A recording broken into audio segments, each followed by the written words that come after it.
भगवान राधा रानी के पास में जाते हैं। ध्यान देना, भगवान जब तक ये ब्रज में रहे, यहाँ वृंदावन रहे, तब तक भगवान ने ना जूता पहने, ना माला पहनी, ना बाल कटवाए, और अपनी काली सौल और बंसी राधा रानी को जाकर के सौंप दी। हे राधा रानी, आज से ये काली सौल और बंसी आज हम तुम्हें सौंप करके जाते हैं, क्योंकि ब्रज की आज से स्वामिनी तुम हो। क्योंकि राधा मेरी स्वामिनी, मैं राधे तेरो दास, जन्म जन्म मोय दीजियो ब्रज वृंदावन वास। आहा, राधा रानी को काली सौल दे करके, बंसी दे करके भगवान का रथ में आरूढ़ हो गए। गोपियों को प्रणाम किया, मैया जसोदा को प्रणाम किया, और गोपियां कब तक देखती रहीं? जब तक भगवान का वो रथ अदृश्य नहीं होगा। अदृश्य नहीं हो गया। न जी भर के देखा, न कुछ बात की, बड़ी आरज़ू थी मुलाकात की। न जी भर के देखा, न कुछ बात की, बड़ी आरज़ू थी मुलाकात की। जब तक वो रथ की ध्वजा देखती रही, तब तक गोपियां देखती रहीं। अक्रूर जी के मन में क्षोभ हो रहा है कि नंद के लाला ये कंस कहीं मार ना दे, तो जमुना जी में स्नान करने की इच्छा प्रकट हुई। लाला कन्हैया तुम बैठियो, मैं थोड़ा स्नान कर लूं। और जमुना जी में अक्रूर जी ने जैसी डुबकी लगाई है, तो नीचे भी कृष्ण बलराम को पाया, ऊपर भी कृष्ण बलराम, नीचे ऊपर, ऊपर नीचे। समझ गए इन्हें कोई नहीं मार सकता, ये सबको मार दो। मथुरा में जाकर के कंस को सूचना दे दी कि हम दोनों बालकों को लेकर के आ गए हैं। और भगवान ने जब इतना सुंदर मेले का आयोजन देखा है, तो आज मेला देखने के लिए चले हैं। और मेला देखने के लिए जब चले हैं, तो साथ में ग्वालवाल भी चलने लगे। ग्वाल वालों ने कहा लाला कन्हैया, तुम्हारा यहाँ बड़ी जोर से धूमधाम से स्वागत हो रहा है, और तुम्हें पता नहीं यहाँ के राजा कंस हैं जो हमारे सगे मामा है। अरे लाला कन्हैया, कपड़ों का इंतजाम करा दे। ये फटी बनियान पहन के चले आए, फटा कुर्ता पहन के चले आए। कंस का धोबी है, धोबी के पास में पहुंचे हैं। भगवान ने राम राम करी है। मैं मामा जी राम राम। बोले आपने मुझसे राम राम की? बोले हाँ। बोले क्यों? बोले मामा के गांव में सबरे मामा, कंस हमारे मामा है, इसलिए मामा के गांव में सबरे मामा। जालिए तुम भी मामा, जाति से कोई भी हो। क्या चाहते हो? बोले कपड़े दे दो। बोले ऐसे कपड़े तुमने जीवन में कभी देखे हैं? गायों के पीछे हुर्री हुर्री करने वाले, पोखर का पानी पीने वाले। मनसुखा बोलो लाला कन्हैया पूतना वाला हाथ दिखा दे। भगवान ने एक एक एक अपना थप्पड़ लेकर के धोबी के गाल पे मारा है। मारते गोविंदाय नमो नमः। धोबी के प्राण निकल गए, उसका उद्धार हो गया।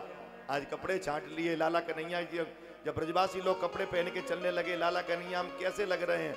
भगवान बोले तुम हैंगर जैसे लग रहे हो, जैसे हैंगर पे टांग दिया हो, रोड अपने आप साफ हो रही है। एक दर्जी के पास में जा गए हैं, दर्जी ने कपड़ों की फिटिंग की है। सुदामा नाम के माली ने माला पहनाई है। ब्रजवासियों की चार चार पहचान, बढ़िया कपड़े होना चाहिए, माथे पर थापकता हुआ चंदन होना चाहिए, गले में माला होनी चाहिए, आंखों में काजल होना चाहिए। एक 3 जगह से टेढ़ी जो हाथ में चंदन का पात्र लेकर के जा रही थी, कंस की दासी है। भगवान ने सुंदरी कह के पुकारा है, आप हे सुंदरी इधर आओ, आपका परिचय। तब वो अपना परिचय दे रही है। दास्यामि हम सुंदर समस्ता त्रिविक्र नामना हिनलेप कर्मणि। मेरा नाम सैरिंदी है, लेकिन 3 जगह से टेढ़ी होने के नाते से लोग मुझे कुबड़ी कहते हैं। मेरे हाथों से घिसा हुआ चंदन कंस को बहुत अच्छा लगता है। बोले कंस के माथे पर चंदन लगाते लगाते जिंदगी निकल गई, इन ब्रजवासियों के माथे पर चंदन लगाओ, हम तुम्हारी कमर सीधी कर देंगे। ब्रजवासियों के माथे पर चंदन लगाया है। भगवान को चंदन और बंधन बहुत प्रिय है। कस्तूरी तिलकम ललाट पटले। अंत में भगवान ने उसको, उस कुबड़ी को बुलवाया है। उसके पैर के ऊपर पैर रख करके भगवान ने उसे थोड़ी सी हाथ लगाया है। हाथ लगाते वो 3 जगह से टेढ़ी, वो परम सुंदरी हो गई, एकदम सीधी हो गई।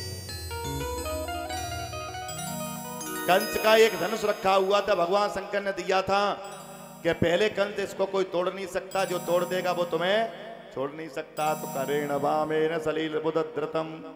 खेले खेल में भगवान ने, जैसे कोई बच्चा खिलौने को तोड़ देता है, ऐसी भगवान ने इस धनुष को तोड़ दिया। कंस को पता चला कि धनुष टूट गया है, तो कंस बोला तुम्हारी भी गारंटी समाप्त हो गई। तब तक रात्रि हो गई। कन्हैया नंद बाबा के पास में आकर के सोए हैं। दूसरे दिन दरबार लगा है। कंस ने अपने कुबलिया पीढ़ हाथी को मदमस्त कराया गया। महावत से कहा जब कृष्ण बलराम सभा में प्रवेश करने लगे तो हाथी को खोल देना। महावत ने ऐसा ही किया, हाथी को मदरापान कराया है। और जैसे ही कृष्ण बलराम उस सभा में प्रवेश करने लगे तो महावत ने हाथी को खोल दिया।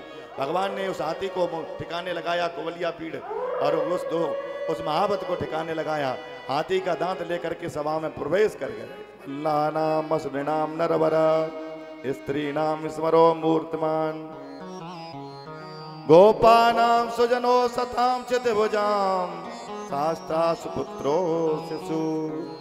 मल्लों ने देखा है तो भगवान पहाड़ के समान दिखाई दे रहे हैं। स्त्रियों ने देखा है तो भगवान कामदेव के समान दिखाई दे रहे हैं। भक्तों ने देखा है तो भगवान दिखाई दे रहे हैं। संतों ने देखा है तो योगेश्वर रूप में दिखाई दे रहे हैं। और शास्त्रा सुपुत्रो शिशु, देवकी मैया ने जब 11.5 साल बाद जब कृष्ण को देखा है तो उनके स्तनों में दूध आ गया। ऋतो भोजपते विराट बदसाम तत्यम परम योगिनाम। और जैसी कंस ने जैसी देखा है तो कंस को भगवान कैसे दिखाई दे रही है, जैसे साक्षात काल खड़ा हो। जाकी रही भावना जैसी प्रभु मूर्त देखी तन तैसी। और आज एक संघ चारुण है, उन्होंने कहा मुझसे युद्ध करो। भगवान ने कहने का शर्म है कि बिल्कुल ही बेच खाई, हम छोटे छोटे तुम पहाड़ के समान। तब संघ चारुण ने कहा न बालो से न किशोरस्तम बलिष्यम बल नाम बरा। कन्हैया बोले अगर मामा फिर भी तुम्हारी इच्छा है तो हम तुमसे युद्ध करेंगे। संघ चारुण को ठिकाने लगाया, कूट नाम के पहलवान को ठिकाने लगाया। सभा में जितने भी लोग बैठे हुए थे सब भाग चले। अरे कंस बड़े पापी हो कि इन बालकों के साथ में ऐसा अन्याय कराते। हमने ऐसी दृश्य मैं अपनी आंखों से नहीं देखूंगा।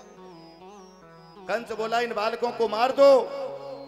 भगवान बोले मामा पाई लागो, अब तो आप ही बचे हो।